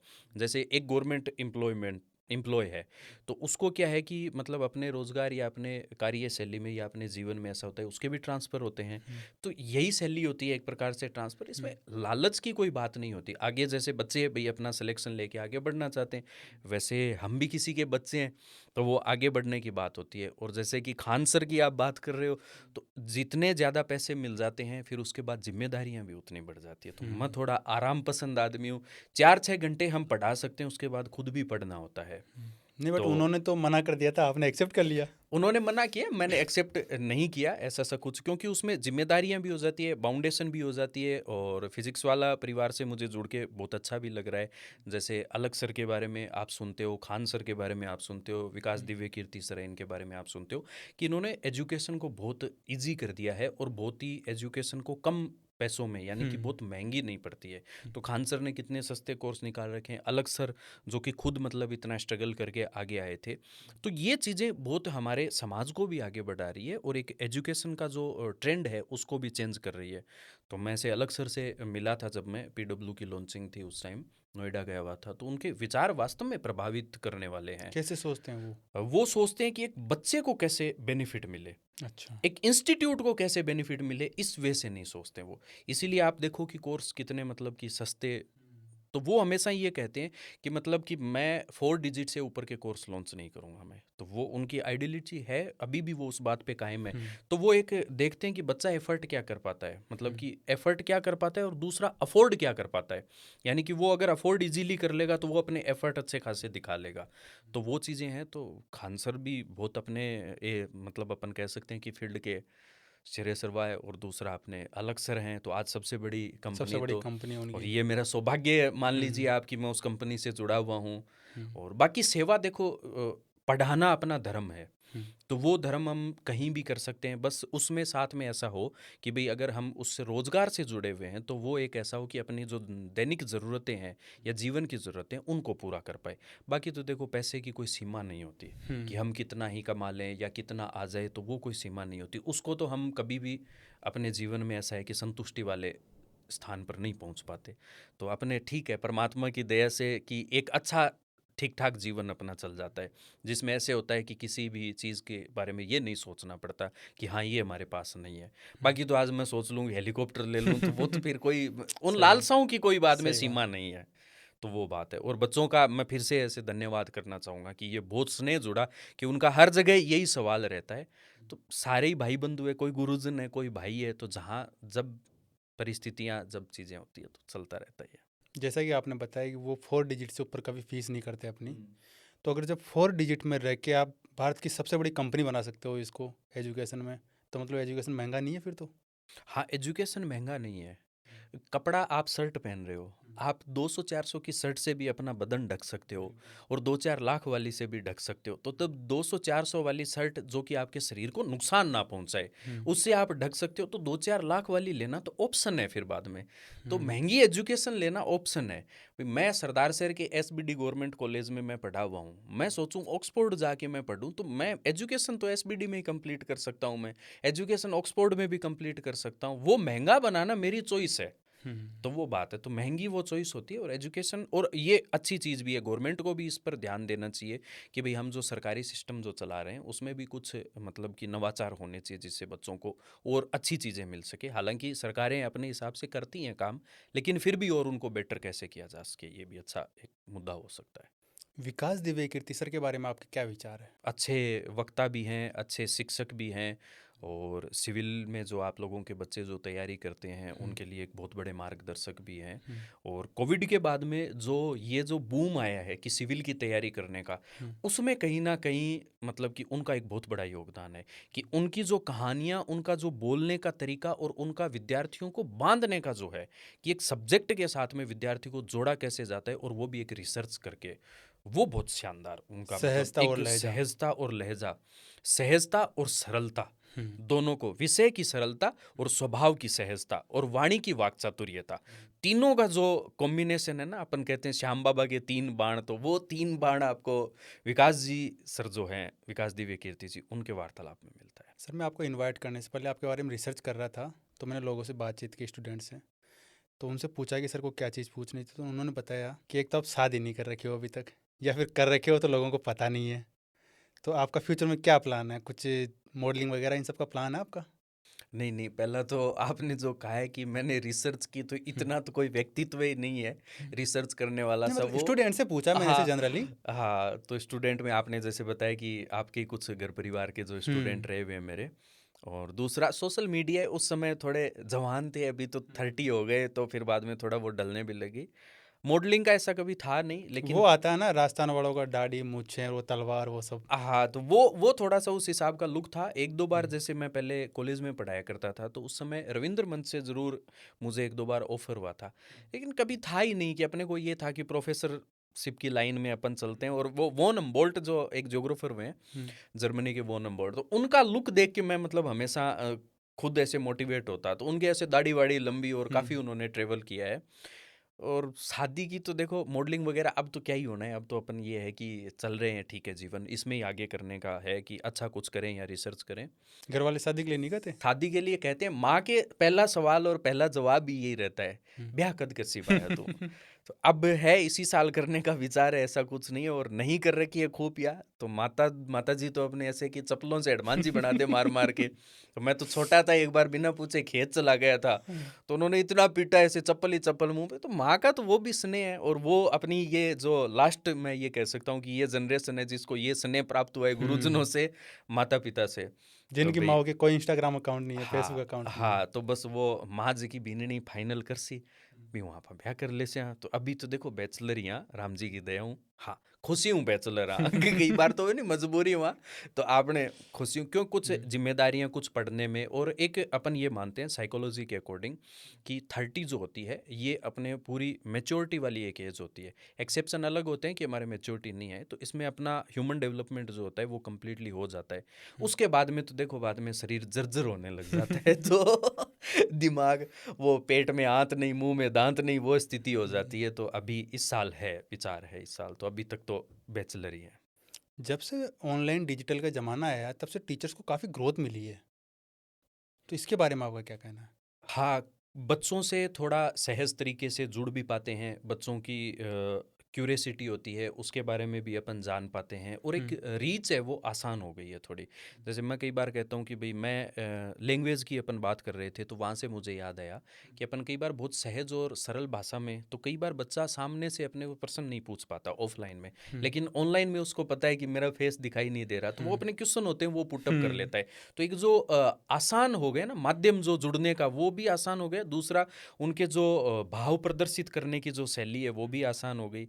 तो मैं जैसे कई बार बागड़ी बोल लेता हूँ या मारवाड़ी बोल लेता हूँ ऑफलाइन क्लास में, तो कुछ बच्चे होते हैं जो सवाल नहीं पूछ पाते, शर्मीले स्वभाव के होते हैं, तो मैं धीरे से जैसे बाहर निकलता हूँ तो वो भाग के आते हैं, गुरुजी वो बताया, गुरुजी वो बताया। तो वो एक मतलब सहजता आ जाती है कि वो, उनको ऐसे लगता है कि अब हम कंफर्ट हैं, ये हमारा कंफर्ट जोन आ गया। तो ऑनलाइन एजुकेशन में भी ऐसे हुआ है, यूट्यूब पर अपने भावनाएं अपनी प्रदर्शित कर पाते हैं। वो बात अलग है कि कई बार कुछ बच्चे ज़्यादा ही भावना प्रदर्शित कर देते हैं, तो भाई ऐसा भी नहीं करना चाहिए, कोई ऐसा क्योंकि कमेंट हो जो आपको याद हो कि यार ये कैसा कमेंट कर रहे हैं बच्चा? बहुत बार आता है लाइव क्लास में, बहुत बार कमेंट आ जाते हैं, लेकिन वो ऐसा होता है कि वो उनमें अभी तक मैच्योरिटी डेवलप नहीं हुई है। और हो सकता है वो उनके भाव हों, वो हमसे उम्मीदें भी ज़्यादा लेकर आए हों, और हम उन उम्मीदों को पूरा भी नहीं कर पाए, क्योंकि एक व्यक्ति जो होता है वो सारी चीज़ें तो देखो संभव नहीं होती। तो वो उनके भी, बच्चों के भी, तो उनको हमेशा प्यार से टैकल करना चाहिए। तो वो बच्चे अपने से जुड़े हुए हैं, तो कहीं ना कहीं अपने या तो छोटे भाई हैं या बड़े भाई हैं या भाई बहन हैं, तो वो एक परिवार ही है अपना। जब हम जुड़ जाते हैं एजुकेशन से या फिर हम जॉब लग जाते हैं, तो जैसे कोई एसडीएम लगता है, तो फिर उसके लिए पूरा स्टेट परिवार ही है। ये हमारा देश है, ये हमारा परिवार ही है। तो परिवार को लेकर जैसे चलते हैं वैसे चलो, तो बच्चे अपने ही हैं, कोई दूसरे थोड़े ही हैं, वही अपने भाई बहन जैसे। अभी राजस्थान की एसआई की भर्ती थी, उसको रद्द कर दिया गया हाई कोर्ट द्वारा। तो कोई भी स्टूडेंट तैयारी करता है, एग्ज़ाम देता है, पास हो जाता है, जॉब भी लग जाता है, उसके 3 साल बाद में खबर आती है कि भर्ती रद्द हो गई। तो फिर ऐसे बच्चों को क्या करना चाहिए? ये देखो बड़ा संवेदनशील और आत्मा को झकझोरने वाला मुद्दा है, क्योंकि कुछ की परिस्थितियाँ ऐसी होती है कि फाइनेंशियल अपन कह सकते हैं कि वीक होते हैं, कुछ ऐसा होता है कि परिवार में कुछ परिस्थितियाँ ऐसी होती है कि उनका जॉब लगना ज़रूरी होता है। किसी के लिए ये जॉब शौक होती है, किसी के लिए ये जॉब मजबूरी होती है, और किसी के लिए ये जॉब जीवन के लिए सरवाइव करने का एक माध्यम होता है। दोनों तीनों चीज़ें होती है। इसमें सरकार को मध्यस्थता का मार्ग अपनाना चाहिए था, जहाँ तक मेरा ओपिनियन है। बाकी तो देखो, हाई कोर्ट में जो जजेस बैठे हैं वो मुझसे बहुत ज़्यादा आदरणीय रिस्पेक्टेड जजेस हैं, वो मेरे से बहुत ज़्यादा इंटेलिजेंट भी हैं और बहुत ज़्यादा उनको समझ भी है कानून की। लेकिन कहीं ना कहीं हमारा कानून जो है, हमारा संविधान जो है, वो ये कहता है कि किसी भी एक बेगुनाह का नुकसान नहीं होना चाहिए। तो इसमें कुछ बेगुनाह जो हैं उनका भी नुकसान हुआ है। वो बच्चे हैं, उनके इतने अरमान थे, उन अरमानों का या तो उसी वक्त इसको कैंसिल कर देना चाहिए था, ताकि ज्वाइनिंग मिलने के बाद में इतना लेट ना हो। तो उस वक्त अगर कैंसिल कर देते हैं तो 2 महीने 3 महीने तक एक बच्चा अपना आगे का जो क्या करना है वो प्लान बना सकता है। और ये 3-4 साल का जो टाइम पीरियड है जिसमें बच्चों ने जॉब भी की, या जो मेरे मित्र या मेरे बराबर के या मेरे से छोटे हैं या साथ वाले हैं, तो उन्होंने जैसे कुछ मित्र मिलते हैं तो वो जॉब भी की, अब उसके बाद में वो चीज़ें कहीं ना कहीं आत्मा को कई बार झकझोर देती है। तो वो 3 साल का टाइम पीरियड, अब उसके बाद फिर से रीस्टार्ट करना, इंसान रीस्टार्ट कर सकता है, लेकिन उनके बाद रीस्टार्ट करना तो सभी के लिए पॉसिबल भी नहीं होता वो। तो ये एक बहुत बड़ा नुकसान भी है, ये एक इसका ड्रॉबैक भी रहा हुआ है। तो कुछ बच्चों का बहुत नुकसान हुआ है इसमें। खान सर ने शादी की थी, तब उन्होंने किसी को पता नहीं था, किसी लोगों को उन्होंने खुद नहीं बताया था मीडिया में आ गई कि मेरी शादी हो गई। कि जब मेरी शादी अगर किसी को आउट नहीं होती, बाहर आउट नहीं होती है, तो पेपर आउट कैसे हो जाता है इतनी बड़ी एजेंसी से? बात तो उनकी सही है, और एजेंसी की कहीं ना कहीं लापरवाहियाँ रहती है, उसी की वजह से पेपर आउट होता है। आज मैं आपको कोई बात बताता हूँ, कोई पर्सनल बात बताऊं, और वो मैंने आपको बता दी। अब जिम्मेदारी आपकी है कि उस बात को किस प्रकार से आप खुफिया तरीके बिल्कुल। से रखें। अब आप गैर जिम्मेदाराना काम कर रहे हो, उससे समाज में अगर कोई प्रकार की कुंठा फैल रही है तो वो गैर जिम्मेदाराना कामों की वजह से ही होती है। तो कहीं ना कहीं लूप होल तो क्रिएट किए जाते हैं, और उन्हीं लूप होल का फ़ायदा वो उठाते हैं, और फिर ऐसा इस प्रकार का क्राइम होता है। लेकिन इस पर रोक लगनी चाहिए, क्योंकि ये फिर बाद में कंपटीशन की बात ही नहीं रहती। तो फिर बाद में एक तंत्र है, उस तंत्र को पूरा का पूरा झकझोर दिया है उन्होंने। तो इसमें रिफॉर्म भी ज़रूरी है अभी। और जैसे कोचिंग एक्ट लाए थे, उसमें कोचिंग एक्ट के साथ में और कुछ नकल विधेयक जो था, वो भी एक अच्छी चीज़ है। लेकिन इंस्टेंट क्या होता है, ये भी एक्ट कि पेपर लीक हो गया, हमारे जैसे गवर्नमेंट के रिसोर्सेज भी उसमें यूज़ आ गए, गवर्नमेंट का जैसे पैसा भी उसमें लग गया, और सरकारी जो तंत्र है वो भी उसमें खपत हो गई उसकी भी, फिर उसके बाद में पेपर भी गए, बच्चों का टाइम भी गया, इनके फिर बाद में क्या रिवार्ड मिलते हैं। ज़रूरी ये नहीं होता कि आपने उस समय क्या हुआ है, उसके बाद उसके इम्पेक्ट क्या होते हैं वो देखे जाते हैं। तो वो इम्पेक्ट बहुत नेगेटिव रहते हैं, तो इसको कंट्रोल करना बहुत ज़रूरी है। एनटीए की तर्ज पे राजस्थान में भी आरटीए लाया है, राजस्थान टेस्टिंग एजेंसी। क्या इसको चेंज करने से सब बदलाव हो जाएंगे? देखो वो हमारे एक आदरणीय गुरुदेव है, तो वो एक डायलॉग मारते हैं कि कच्छे बदलने से दस्त नहीं रुका करते। और अपने भी मुंह लुकाया जिया अपना कबूतर हुए नहीं, तो बिल्ली भी कबूतर ने खाना हुए, मतलब बिल्ली जैसे कबूतर को मारने आती है तो कबूतर आंख बंद कर लेता है, तो उससे उसकी जिंदगी नहीं बचती है। तो सही ये बात है। दोनों चीजें नहीं हुआ करती। रिफॉर्म सारे लाने पड़ेंगे। टेस्टिंग एजेंसी को लागू करना, जैसे कानून ले आए, अब उस लॉ एंड ऑर्डर को अप्लाई भी तो करवाना होगा, सिर्फ एक्ट बनाने से नहीं होता, उसको अप्लाई भी करना होगा। तो जो रिफॉर्म्स हैं उनको तरीके से अप्लाई भी करना होगा, एग्ज़ाम करवाने भी होंगे, उनकी सिक्योरिटी भी रखनी होगी। फिर उसके बाद में पेपर जो हैं उनकी सही तरीके से, जैसे मेंस की कॉपी हैं उनको जांच भी करना होगा, ओएमआर में फर्जीवाड़ा ना हो ये भी देखना होगा, रिजल्ट टाइम पे आए ये भी देखना होगा। जैसे जिस वैकेंसी में मैंने एग्ज़ाम दिया उसमें मैंने 2015 में फॉर्म फिल किया था, 2016 में रिटर्न हुआ, 17 में रिटर्न का रिजल्ट आया, 18 में इंटरव्यू हुआ, 19 में मेरा सील्ड कवर से रिजल्ट ओपन हुआ हाई कोर्ट में। तो ये जो इतनी प्रक्रिया है, तो इन प्रक्रिया में तो मैं खुद जर्जर हो गया बाद में बैठे बैठे। अब समझ में भी नहीं आ रहा कि डिसीजन क्या आ रहा है। ये भी नहीं हो रहा कि ये कैंसिल हो गया। तो वो जो समय का जो पंचवर्षीय योजना है ना, और अब आरपीएससी की देखो इस बात पे तारीफ भी बनती है कि पिछले जो आरएएस के एग्जाम करवाए ये बैक टू बैक टाइम पर करवाए। तो अच्छी चीज़ होती है, उसकी तारीफ भी होनी चाहिए, और जो नेगेटिव होते हैं उसका निंदन भी होना चाहिए, ताकि वो पॉजिटिव हो, सकारात्मक हो उनका। तो करवाया जा सकता है, सरकार कर सकती है ये सब कुछ। कुछ दिनों पहले एसएससी के अगेंस्ट प्रोटेस्ट हुआ था, काफ़ी लंबा चला था, तो उसमें क्या बदलाव किए वो करने के बाद में एसएससी ने? काफ़ी सालों पहले हुआ था वो प्रोटेस्ट हुआ था, और कुछ दिन पहले भी हुआ था। एक प्रोटेस्ट पहले हुआ, एक प्रोटेस्ट कुछ दिन पहले हुआ। बदलाव तो आयोग, देखो आयोग और आयोग में जो माननीय जो सदस्य होते हैं उनके द्वारा किए जाते हैं। कुछ बदलाव किए भी गए हैं। पहले जैसे कि पेपर सेट करने के लिए जो एक्सपर्ट होते थे तो उन एक्सपर्ट को भेज दिया जाता, फिर उसके बाद में एक्सपर्ट क्या करते किस प्रकार से, तो वो जिम्मेदारी वहाँ से होती या वहाँ से पेपर लीक होता, ये चीज़ें होती। तो अब उन चीज़ों को बहुत ज़्यादा गोपनीय रखा जा रहा है। तो जैसे खान सर की बात थी ना कि भाई शादी का ही पता नहीं चले तो पेपर का कैसे पता चलता है, तो इस हाथ को दान अगर आप करो तो इस हाथ से कर रहे हो तो इसको भी पता नहीं चलना चाहिए। तो वो परिपाटी अब कहीं ना कहीं उन चीज़ों को किया जा रहा है, लेकिन थोड़ा जल्दी किया जाना चाहिए ताकि यूथ को इसका फ़ायदा मिले। अभी आप राजस्थान की संस्कृति पढ़ा रहे हो, कल्चर के बारे में पढ़ा रहे हो, तो कल्चर में ऐसी कौन सी चीज़ें हैं जो आजकल के लोग भूल गए हैं? भूल गए रूट से अगर मैं बात करूं तो खाना पीना ही भूल गए हैं। पहले राबड़ी छा खाया करते थे, हाँ। कांदे की रोटी खाया करते थे, कड्डी खाटा खाया करते थे, डो वाली राबड़ी खाते थे अपने। तो कई बार तो कई बच्चों के जैसे डो की राबड़ी होती है अपने, उससे रातिंदा हो जाता था कि इतनी राबड़ी अपने पी लेते। सांगरी फोफड़ियाँ की सब्जी, तो पहले एक डायलॉग चला करता था कि खाओ सांगरी और फोफड़ियाँ की सब्जी, कदी को नहीं में था कब्जी। तो कॉन्स्टिपेशन की प्रॉब्लम नहीं होती। फिर उसके बाद में जो पहनावा था, जो चीज़ें थी हमारी, वो भी फिर मिलनसार का जो भाव था। जैसे बच्चे आजकल क्या अकेले रहना पसंद कर रहे हैं। पहले अपन ऐसे होते गाँव में जैसे बैठे रहते पीपल गट्टे पे, मुझे याद है 10-10 12-12 पीपल गट्टे पे बैठे रहते, कहाँ खेलते इस प्रकार के खेल खेलते। गिल्ली डंडा जिसको गुची डंडा बोलते हैं वो खेलते, निसरनी, सांप सीढ़ी, लो लकड़, ये खेल हुआ करते थे, गुत्तादड़ी। अब वो चीज़ें संस्कृति से विलुप्त हो रही है। तो उनको कहीं ना कहीं हमें मतलब कि मैं आज भी गाँव जाता हूँ, मैं गुत्तादड़ी खेलता हूँ, मैं गिल्ली डंडा खेलता हूँ, मैं मज़ा आता है उसमें। राबड़ी खाते हो अभी भी? राबड़ी पूछो मत आप, मैं तो यहीं बनवाता हूँ तो राबड़ी। यहाँ के लोग तो दलिया खाते हैं, मेरे राबड़ी तो नहीं मुँह से खाते। और बरीज जाए राबड़ी का मैंने तो दलिया खाते हैं। दलिया देखो आजकल क्या है कि फैट बढ़ने लग जाता है, तो उसको दलिये को भी कवर है। तो घर से हमेशा सांगरी आती है, और मैं तो घर जाता हूँ तब फिक्स है मेरा कि भाई कड्डी बनाओ, सांगरी बनाओ। अभी मम्मी बात कर रहे थे, माता जी जो है वो बात कर रहे थे। तो अब जैसे ये मम्मी है, ये मॉडर्नाइजेशन का शब्द आ गया। अब घर जाता हूँ तो मैं माता जी कहता हूँ मैं, तो ये बोलचाल की भाषा में। तो इन चीज़ों से अच्छा है मॉडर्न को अडेप्ट करो उसको, तो ये संस्कृति में भी, खान पान का भी। वरना पहले राबड़ी खाते बच्चे और बाजरे का रोट खाते, कभी भी कहीं भी गिर जाते तो उनके हड्डी पांसली नहीं टूटती। आजकल तो ये कि काच को भांडियो बदरे जिया बदर जावे टाबर सोरना पड़े बन के पड़ गयो के काल के हुई के कुर्सी टाबर पड़ गयो के हुई भी हाथ टूट गयो। अरे हाथ टूट गयो, पहली पेड़ पर सीधा नीचे कूदता, कहाँ खेलता वे, तो हाथ गोडा कदी कौन टूटता। मुझे याद है मैं जब शायद 5वीं या 6ठी क्लास में था, तो वो झूले झूलते हैं अपने गणगौर पे। तो वो हमारी साइड में खींप होती है, तो उस खींप का डोरिया बना के उससे झूला झूलते हैं। तो मैं कई बार क्लास में बताता हूँ, तो वो खींप का डोरिया बीच में टूट गया। मैं शायद लगभग 21 फीट ऊपर होऊंगा, तो उसको झूले को ऊपर ले गए, वो टूटा, टूटते ही आगे जाके राख की एक कुल्डी थी उस पर गिरा मैं, नेकर फट गया, शर्ट फट गई। 2-1 मिनट बाद झड़का झड़कू के अपने वापस खड़े हो गए। तो अगर बॉडी में कुछ न्यूट्रिशंस जाते ही नहीं, बाजरा होता है। तो अब जैसे आजकल हेयर फॉल की समस्या हो रही है, बाजरे की रोटी खाते हैं हमने, सेलेनियम कवर हो जाता है, कैल्शियम कवर हो जाता है। तो ये सारी चीज़ें तो वो बॉडी को भी नुकसान पहुंचा रही है, कल्चर को भी हम कहीं ना कहीं इग्नोर कर रहे हैं, और बाकी जो अपना जुड़ाव था उससे भी हम कहीं ना कहीं दूर जा रहे हैं। तो संस्कृति का फर्क तो है ही है।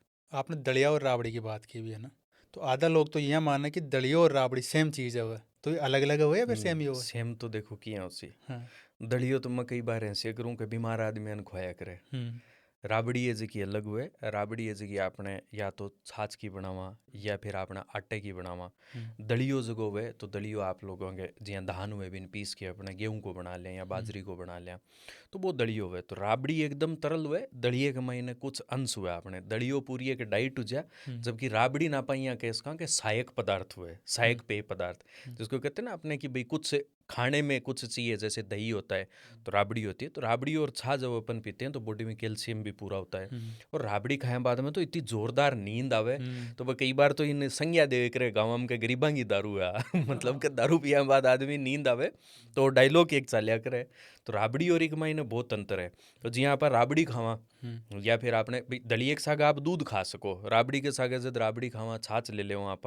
फिर आपने तो सब्जियां जी सांगरी की सब्जी हुई, खेलरी फोपड़ियाँ की सब्जियां हुई, खिमपोलियाँ हुई, ए तो टाबर जाने ही कोनी। फिर सांगरी आपने खेजड़ी के लागे और फिर बिंग बाद खिमपोली हुए जकी खींप के लागे, जकी की सब्जी भी बने और कड्डी भी बने।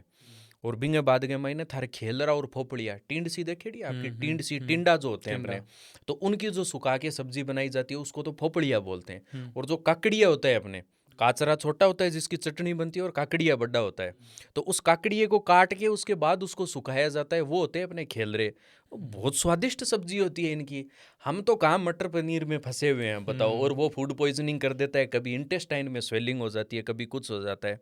तो मुझे एक वाक्य याद आ रहा है कि मैं सिक्कर पढ़ा करता था उस टाइम, तो बिहार का एक लड़का था, पास में ही रूम में रहता, तो वो ऐसे सांगरी की सब्जी बनी हुई थी, तो मैं दे धड़ाधड़ खा रहा था ऊपर थड़ी, सांगरी और कैर की सब्जी थी। बोले यार तुम राजस्थानी हो के ठीक है, गोचे भी खा लेते हो, तो मतलब लकड़ियाँ भी खा लेते हो ऐसे। अब बावड़ा लकड़ी 1000 रुपया किलो है, बपरा के देख बड़े बड़े राजशाही ब्यावांग में सांगरी की सब्जी बनानी पड़े, तो वो कल्चर वापस घूम के आ रहा है। तो दलिया और राबड़ी में तो देखो अंतर है, और दोनों के मेरिट्स भी अलग अलग हैं, बेनिफिट भी अलग अलग है। कुछ लोग तो राबड़ी में भी प्याज काट के, कांदा काट के डाल हाँ, देते हैं। पहले ये डाइट नाश तो ब्रेकफास्ट ही वो ये कर, तो मार तो याद है 12वीं क्लास के बाद में तो मैगी बनी पहली बार घर में। तो राबड़ी खाई करता, राबड़ी में बाजरी की रोटी चूर लेता, नहीं गेहूं की रोटी चूर लेता, अरबिक माइन प्याज बंदार लेता, बस वही राबड़ी छाछ को। राजस्थान का है जी, वो क्लाइमेट बहुत ही गर्म स्वभाव को है राजस्थान को, यहाँ धूप ज़्यादा हुआ है, पानी कम है, तो इक अंदर सबसे बढ़िया खाना पीना कहाँ हुआ है? ये सबसे बढ़िया खाना पीना ही है। जैसे आप राबड़ी और छाछ लेते हो तो आप लोगों में डिहाइड्रेशन की प्रॉब्लम नहीं होती, कैल्शियम आपका पूर्ति होता है। फिर उसके बाद में आप लोगों के जैसे सेलेनियम कवर होता है। फिर उसके बाद जो बॉडी में और मिनरल्स चाहिए वो भी आप लोगों के कंप्लीट होते हैं। सांगरी जो है उसको अपन खाते हैं। फिर उसके बाद और जो सब्जियां हैं उनसे भी आप लोगों के जो इस क्लाइमेट के अकॉर्डिंग हमारी बॉडी को जो नीड होती है वो कवर होती है। क्योंकि जो वेजिटेशन होती है, ज्योग्राफी में हम पढ़ते हैं, वो वेजिटेशन क्लाइमेट के अकॉर्डिंग होती है, और वही क्लाइमेट अपनी बॉडी को इम्पैक्टफुल करती है या फिर अपने प्रभाव डालती है, तो उसके अकॉर्डिंग सारी चीज़ें होती है, तभी ये फ़ायदा है। तो ये बनी हुई है चीज़ें, इसीलिए तो बनाई गई है। और राजस्थान का जो पहनावा वो भी बहुत अद्भुत है। लोग धोती कुर्ता और साफा बांधते हैं। बिल्कुल साफे में भी अलग अलग कलर होता है, अलग तो अलग अलग कलर अलग होते कलर हैं। क्यों होता है? साफे के कलर का भी बहुत महत्व है। हम्म। मैं तो मेरे मित्र की शादी थी, तो उसने, या कई बार अपन देखते हैं आजकल विराट कोहली को, मित्र का ही क्यों विराट कोहली को इनको देखते हैं, तो वो कोई वाइट कलर बांध लेता है, कोई क्रीम कलर के साफे बांध लेते हैं। साफा बनता है केसरिया। शादी में जो साफा बांधते हैं ना वो केसरिया बनता है, और वो केसरिया पहले इसलिए बांधते हैं, वीरता का प्रतीक होता। जो दूल्हा बनता है उसको दूल्हे राजा कहते हैं, तो राजा होता है वो वीरता के प्रतीक के साथ। तो या तो केसरिया साफा बनता है, दूसरा अगर बनता है तो लहरिए का साफा, मतलब वो डोरिए का साफा बनता है।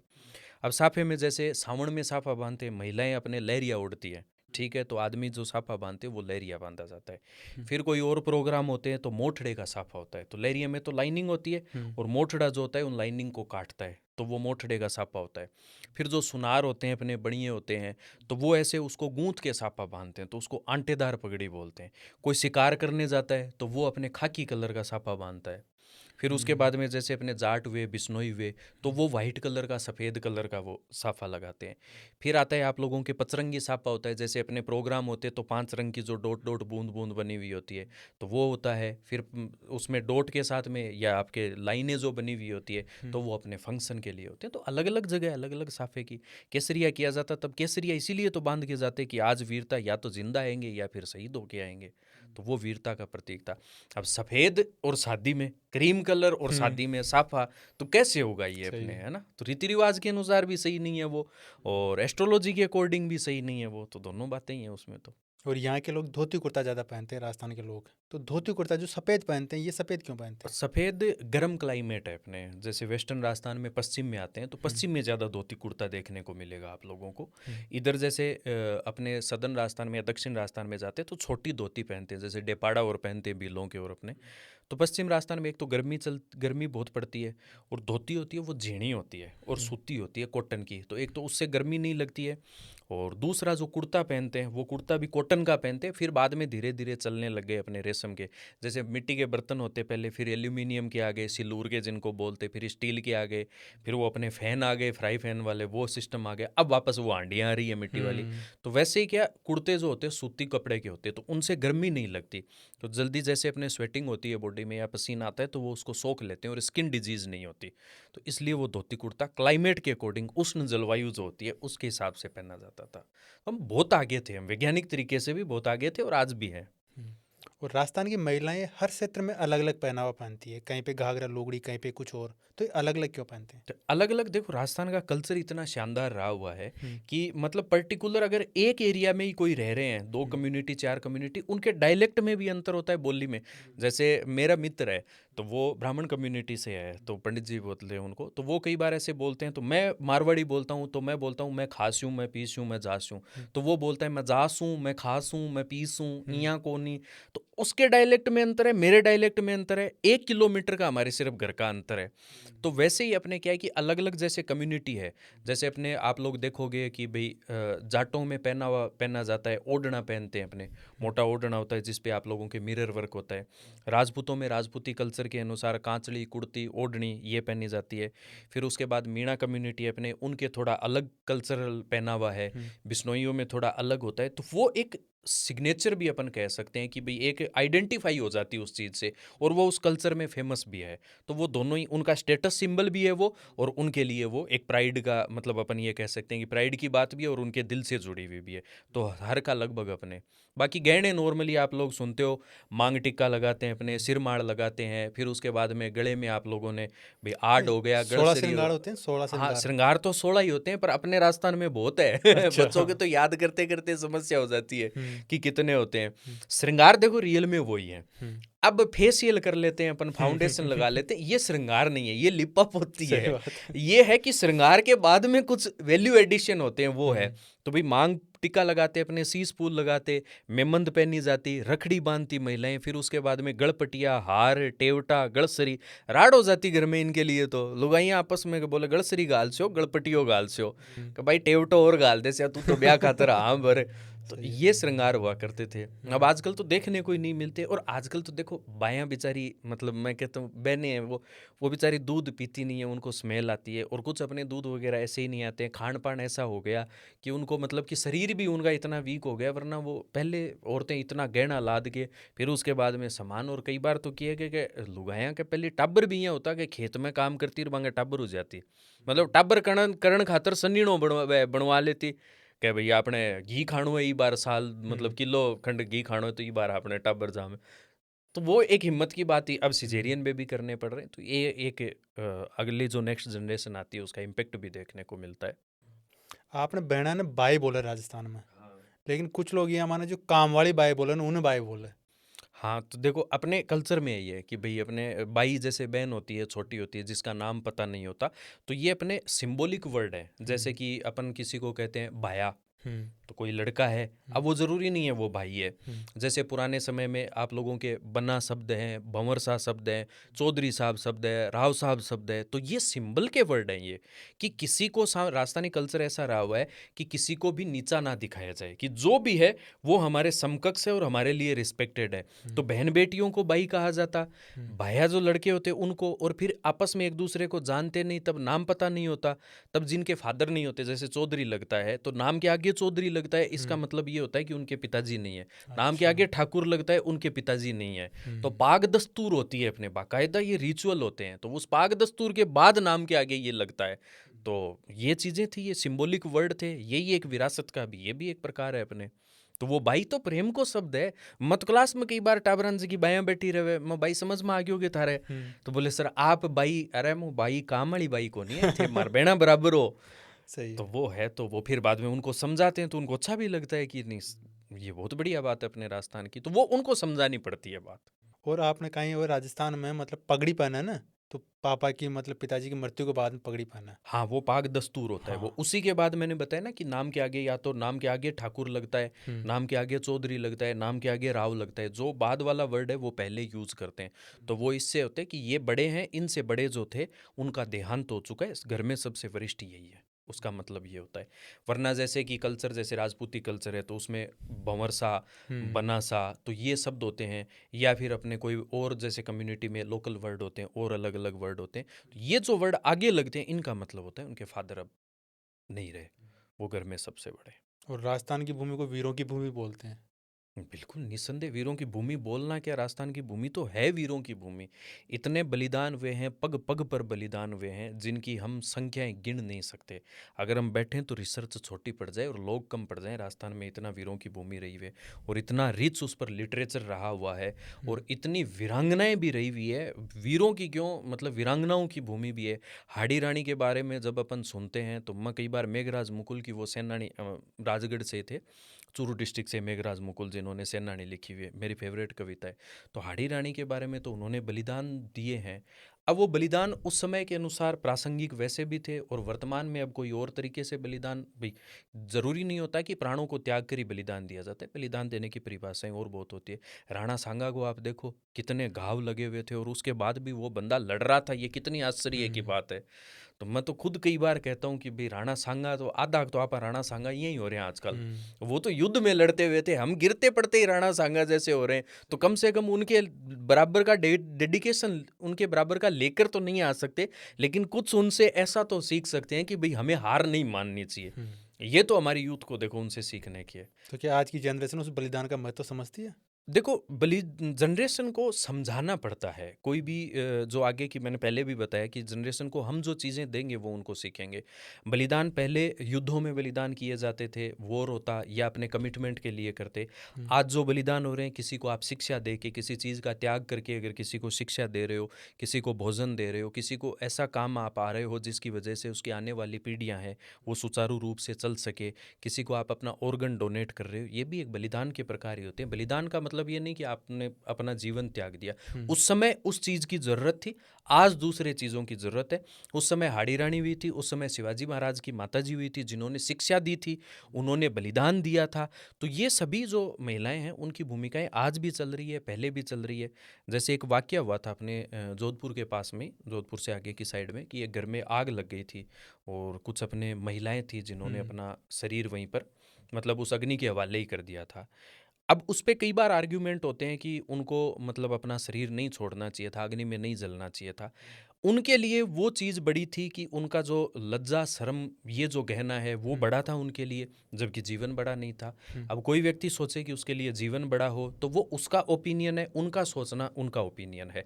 तो उन्होंने अपनी लज्जा के लिए अपना शरीर त्याग दिया।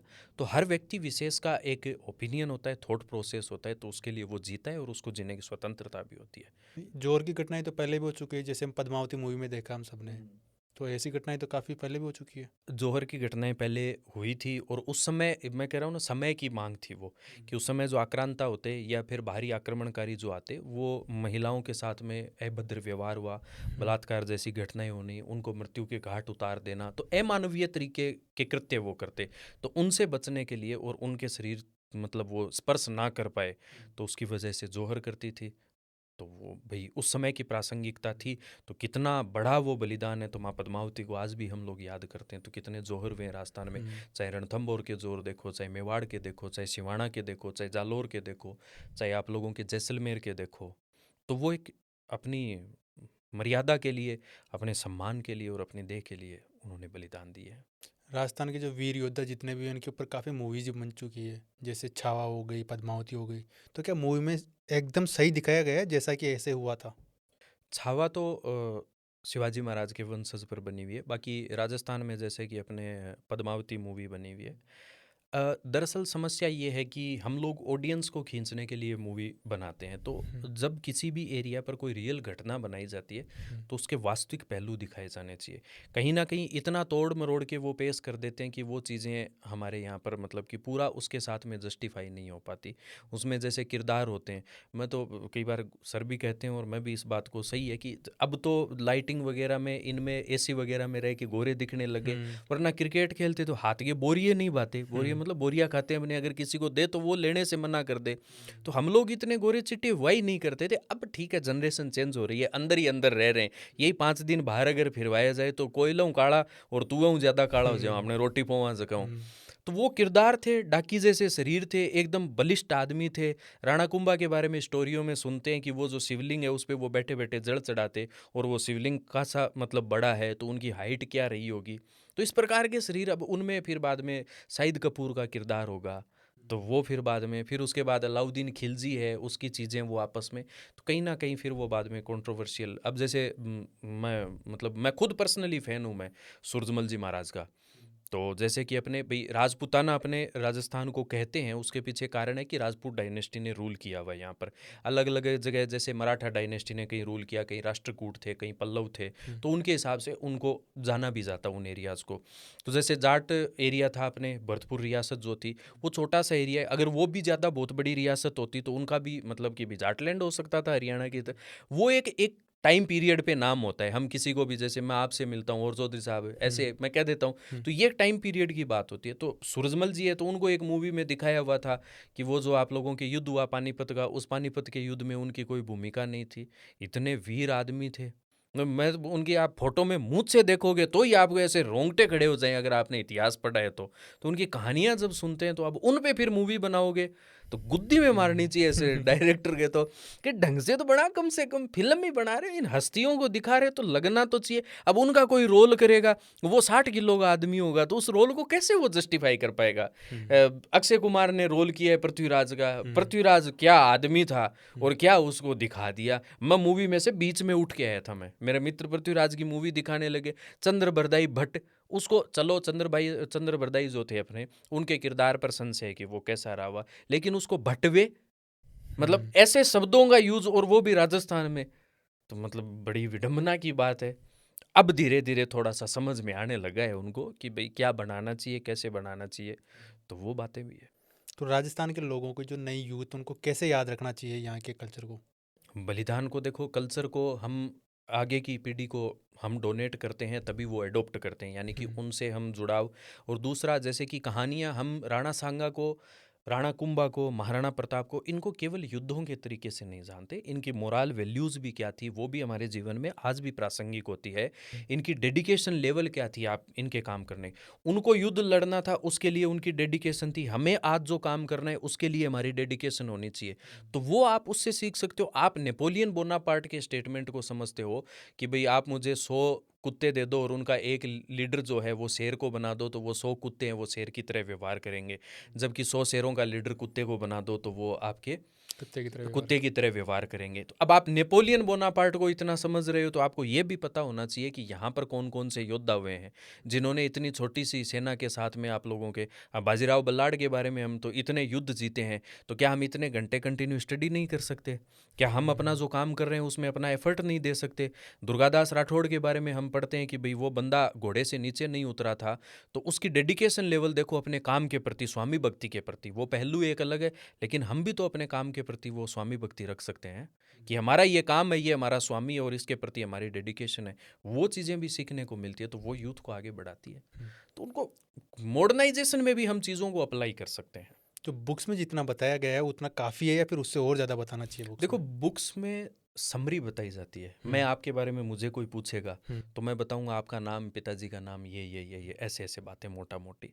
रिसर्च जब अपन करते हैं तो उन पे जो रिसर्च के जो ग्रंथ अलग अलग बने हुए होते हैं उनसे मिलता है, कुछ वहाँ की कहानियाँ होती है उनसे पता चलता है, कुछ आपके जो स्टोन इंस्क्रिप्शन जो होते हैं, जैसे कि कुछ शिलालेख होते हैं, उनसे चीज़ें पर इतिहास 1000, 1500, 2000 सालों की चीज़ें हम 15, 20, 50, 100, 200 बुक्स में तो नहीं समेट सकते। आपके जीवन पर लिखें तो एक किताब, तो कम से कम एक किताब तो आपके जीवन पर, मेरे जीवन पर, या कोई और भाई बंधु जो हैं अपने, उनके जीवन पर ही हो जाएगी। तो उन महान लोगों के लिए तो इतना तो किताबों में कैसे समेटा जाएगा? वो तो सारगर्भिता की बात है। और जो उन योद्धाओं के बारे में बुक्स में जितना पढ़ा है आप सब लोगों ने, वो सच है या फिर उसमें भी इंटरफेयर किया हुआ कुछ समय के साथ? देखो, समय के साथ, जैसे मान लीजिए कि कोई अकबर के साथ है तो वो अकबर की बात करेगा। जैसे आज पार्टी विशेष का कोई प्रवक्ता है तो वो उस पार्टी की बात करेगा, चाहे गलत हो सही हो। उस समय कोई राइटर थे, जैसे कि अमूमन चारणों पर एक आक्षेप लगता है कि चारणों ने राजपूतों की प्रशंसा की, तो मैं हमेशा ऐसे हंसते हुए इस बात को कहता हूँ कि उस समय की मांग थी और उस समय जो युद्ध हुए थे, प्रशंसा, ऐसे चेतावनी के चूंगटे केसरी सिंह जी बारठ ने लिखे थे फतेह सिंह जी को, तो वो वॉर्न भी किया था उन्होंने। तो इस प्रकार के भी हुए हैं। तो उन पर जो थे उनके फेवर में भी बातें थी और चैलेंज वाली बातें भी थी, तो दोनों पहलू मिलते हैं उसके। अभी वर्तमान समय में देख रहे हैं युद्ध चल रहा है अमेरिका के इजराइल ईरान के बीच में, तो मतलब इसको देखते हुए क्या वर्ल्ड वॉर 3 हो सकता है? देखो, हो भी सकता है और नहीं भी हो सकता, दोनों चीज़ें हैं। होने को तो जैसे वर्ल्ड वॉर जो हुआ उसके पीछे एक थॉट प्रोसेस काम करता था। जर्मनी में एक विद्वान हुए थे हिटलर के टाइम में, फ्रेडरिक रेटजेल जिनका नाम था, और हिटलर की सेना में ये एक सेनापति था जिसका नाम था कार्ल हाउसहोफर। तो रेटजेल ज्योग्राफर भी था वैसे। तो रेटजेल ने ये कहा, मतलब कि उसका थॉट प्रोसेस ऐसा था कि हम जितनी पॉपुलेशन है उसको जीने के लिए, एक टाइम के बाद में पॉपुलेशन बढ़ती है तो उसको जीने के लिए आसपास के एरिया पर कब्जा करना पड़ता है। और वो थॉट प्रोसेस थी लबेंसराम, या फिर आपके ऑर्गेनिक स्टेट या जैविक राज्य संकल्पना बोलते हैं उसको। वैसा सही कुछ ट्रंप के विचारों में देखने को मिल रहा है कि एक तरीके से अपन हिडन एस्पेक्ट के रूप में अगर समझे ना, तो जैसे कि ये आपके ब्रिटिशर्स हुए, या अपने कह सकते हैं कि भाई वेस्टर्न कंट्रीज या पश्चिमी देश और अमेरिका, इनको अगर किन्हीं भी एरिया में रिसोर्सेज यूज़ हो रहे हैं, तेल अगर कहीं निकाला जा रहा है, अगर इनकी पार्टनरशिप होती है वहाँ पर, तो इनका सॉफ्ट थोड़ा सा रवैया रहता है। यानी कि कंपनी इनकी है, तेल निकाल के, जैसे अपने अरब कंट्रीज़ में उनको तेल निकाल के दे देते हैं तो उनका शेयर होल्डर रहता है, और कंपनी इनकी बेनिफिट ले रही है, प्रॉफिट ले रही है, और ट्रेड इनके रुपयों में कर रही है, जैसे डॉलर में ट्रेड होता है। तो वहाँ पर तो इनका ठीक है सिस्टम। और जहाँ ऐसा लगता है कि ट्रेड डॉलर में नहीं हो रहा और दूसरा रिसोर्सेज हमारे तरीके से नहीं निकाल रहे हैं, वहाँ फिर बाद में ये डिक्टेटरशिप वाला, तो इसको मॉडर्न तानाशाही भी कह सकते हैं। अब मॉडर्न तानाशाही कहाँ तक जाती है इस बात पर डिपेंड करता है कि भाई थर्ड वर्ल्ड वॉर आपके हो या नहीं हो।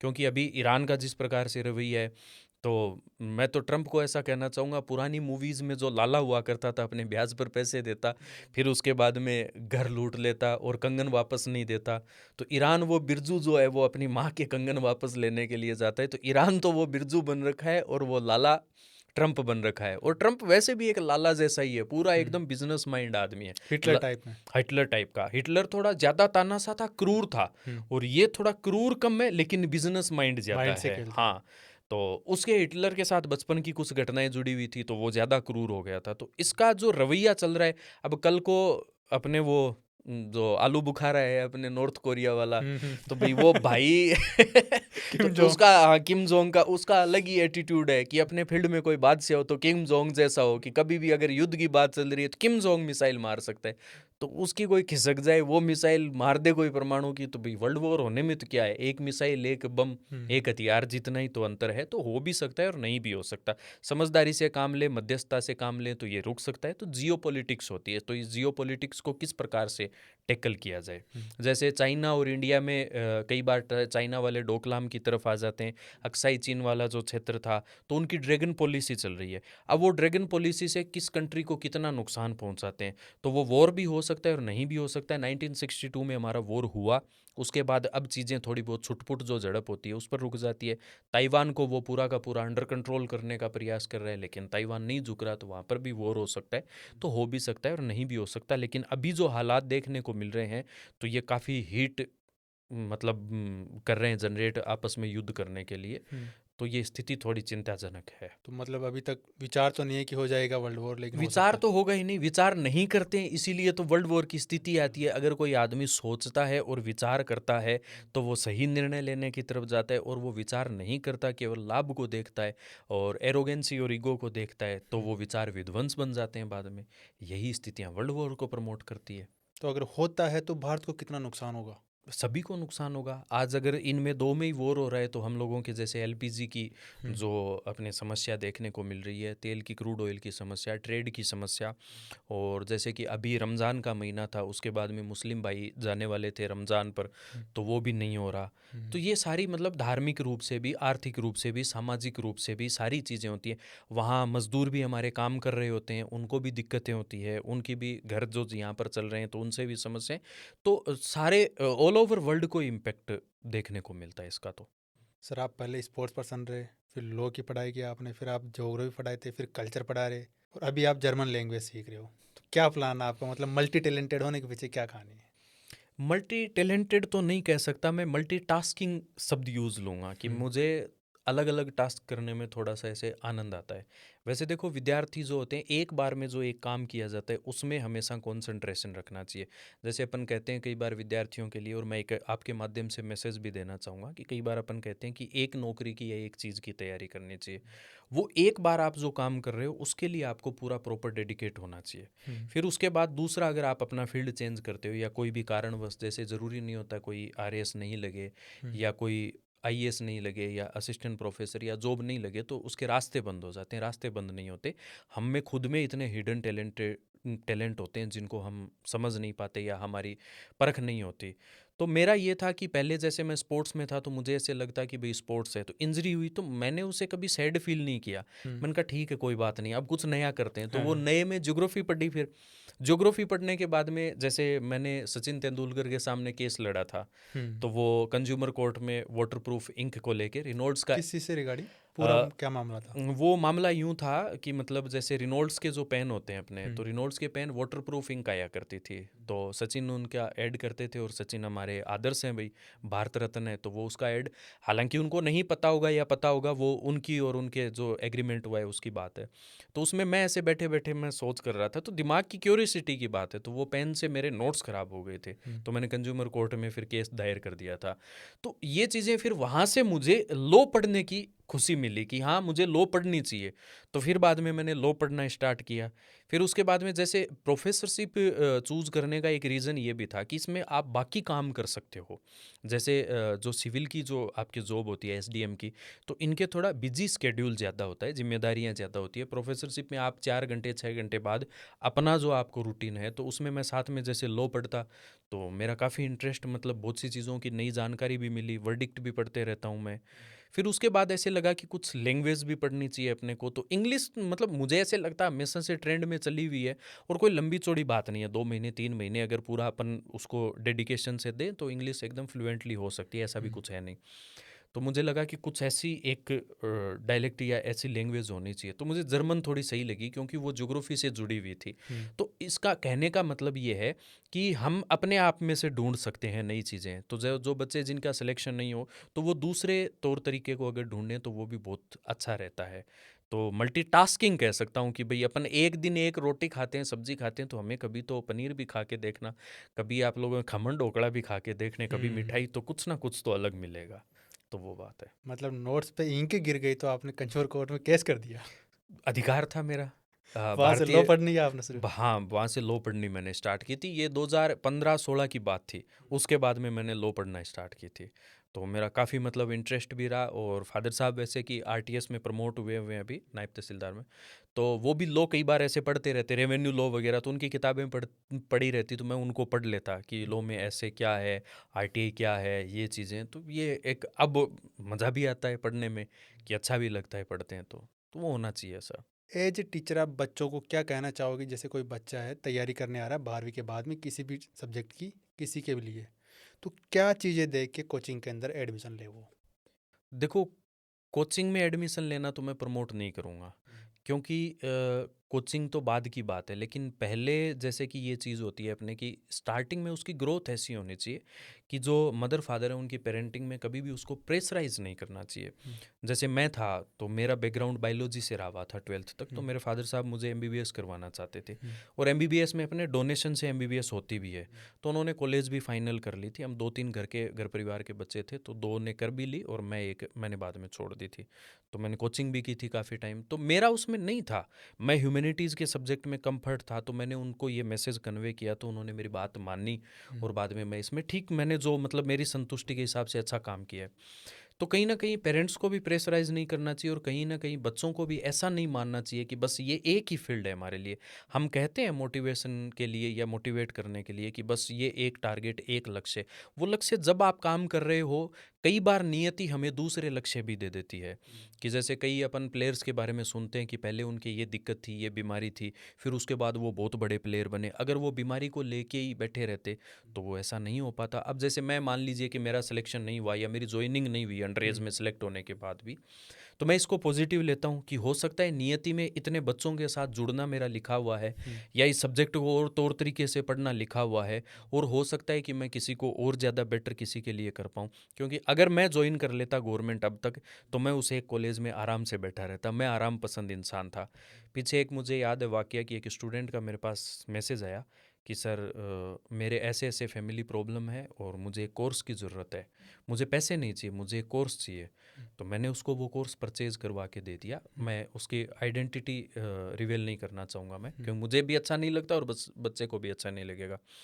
तो फिर उसका सिलेक्शन हुआ उस बच्चे का, तो मुझे आत्मा से वो खुशी हुई। तो वो मैं अगर गवर्नमेंट में होता तो उस एक परिवार में उस बच्चे के सिलेक्शन में मैं वो भागीदारी नहीं दे सकता था जो मैंने आज यहाँ पर होके दिए।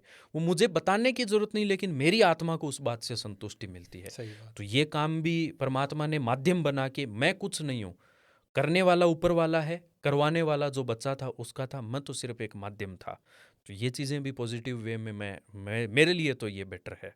तो मतलब कोचिंग्स में नहीं, कुछ भी नहीं देखना चाहिए कोचिंग ज्वाइन करते सेल्फ टाइम। स्टडी अगर आप करते हैं तो कोचिंग की ज़रूरत ही नहीं है। आपकी नींव अगर मजबूत है, आप पहले से चीज़ों को प्रिपेयर करके आ रहे हैं, तो कोचिंग की ज़रूरत ही नहीं है। कोचिंग एक लास्ट में आपको, जैसे अपन सर दर्द होता है तो अपन बाम लगा लेते हैं, तो एक जगह कई जगह बाम का काम करती है, कई जगह कोम्बिफ्लाम का काम करती है, कई जगह बिल्कुल ही नहीं पड़ा तो डाइक्लोफेनिक इंजेक्शन का सा काम करती है। तो वो स्थिति कैसी है उस पर निर्भर करता है कि बाम या कोम्बिफ्लाम या फिर डाइक्लोफेनिक से सही आपका बात काम चलेगा। और अगर आपकी स्थिति सही है, आप स्वस्थ हैं और पहले से आप पढ़े हुए हैं, तो आपको किसी की ज़रूरत नहीं है, किताबें पढ़ो आप। पॉडकास्ट के एंड की तरफ चलते हैं। इस पॉडकास्ट के माध्यम से आप पब्लिक को या स्टूडेंट्स को क्या मैसेज देना चाहोगे? स्टूडेंट्स को तो मैं यही देना चाहूँगा, पॉजिटिविटी के साथ रहें, मस्त रहें, जीवन जीना है उसको भी साथ में जिएं और अपनी तैयारी भी साथ में करें। और गार्जियन से मैं ये निवेदन करना चाहता हूँ कि सोशल प्रेशर में बच्चों को इतना प्रेशराइज ना करें कि वो गलत कदम की तरफ भी जाएं, या फिर उनकी जो एबिलिटी है उसको देखें और उसको प्रमोट करें, आगे बढ़ाएं। राजस्थानी जो अपने हैं परिवारजन, उनके लिए मैं कहना चाहूँगा, अपनी आत्मा है, इन अपन संजो के राखनी है, चाहे संस्कृति हुए चाहे भाषा हुए। एज ए टीचर मैं ऐसा कहना चाहूँगा कि भाई मेरे से जो भी सहायता हो, कोई भी विद्यार्थी कभी भी मेरे लायक कोई सेवा हो, तो वो ज़रूर मेरे तक रीच कई बार हो सकती है, कई बार नहीं भी हो सकती है, समय लग सकता है। तो ज़रूर मुझ तक वो अपनी बात या कोई मैं किसी के अगर काम आ सकूँ तो मेरे लिए ये सौभाग्य का काम हो। माता पिता का मैं धन्यवाद करना चाहता हूँ कि आज जहाँ तक भी मैं थोड़ा बहुत सक्षम हो पाया हूँ बोलना पढ़ना लिखना, तो भाई उनका भी एक धन्यवाद है, क्योंकि अगर मैं समाज में कोई योगदान दे पाता हूँ तो उन्हीं की परवरिश की वजह से है। और आपका स्पेशल धन्यवाद कि आपने इस लायक मुझे समझा कि सर से मिलना चाहिए और बच्चों से रूबरू होना चाहिए। तो मैं सभी का धन्यवाद ज्ञापित करता हूँ इस बात के साथ। तो अभी आपके माता पिता खुश है आपकी जर्नी को देख के? सब खुश हैं, माता पिता सब, जो मेरे फ्रेंड सर्किल हैं सारे, कि उनको सबको लगता है कि हाँ यार, एक बंदा खुश रहना और अपने काम के प्रति खुश होना, दोनों चीज़ें हैं, इससे ज़्यादा क्या चाहिए। फिर तो बाद में भरे हुए कोठा ही नहीं मर जावे, तो बाद में कहनी बूढ़ी आंगा तो महल ही पड़ जावे, तो बात है। धन्यवाद सर, आपसे मैं उसके लिए बहुत बहुत धन्यवाद। बिल्कुल, बहुत बहुत धन्यवाद थैंक आपका। यू।